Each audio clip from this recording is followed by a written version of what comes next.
Yoav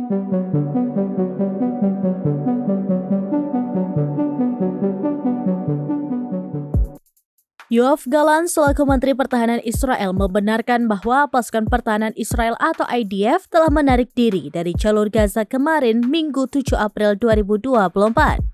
Surat kabar Israel Ma'arif membenarkan hanya ada satu brigade tentara Israel yang masih berada di dalam Gaza untuk mencegah kembalinya warga Palestina ke jalur Gaza Utara.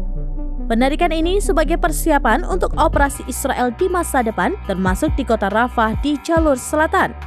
Selain menyiapkan operasi di Rafah, Israel siap menghadapi skenario apapun yang mungkin timbul melalui konfrontasi besar dengan Iran.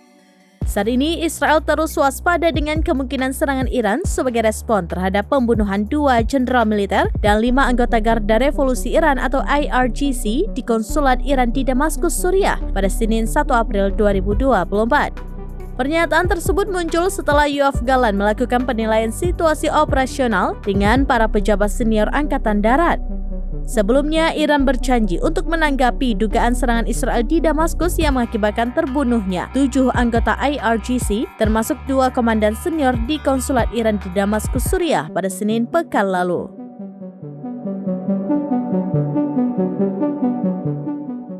Download Tribun X sekarang. Menghadirkan lokal menjadi Indonesia.